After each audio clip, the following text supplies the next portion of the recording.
Kaya kong kuhanin ang nasa malalayong lugar sa pamamagitan ng aking kamay.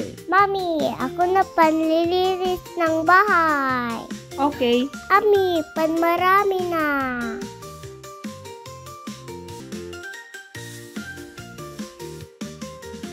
Daddy, hindi ko maabot yung coconut. Ako nang bahala dyan. Daddy, hindi mo nakuha yung isa. Mahuhulog sa akin. Hala, oo nga. Mami, tulungan mo kami. Buti na lang, kaya kong lumipad. Hindi ako matatamaan dahil invisible ako.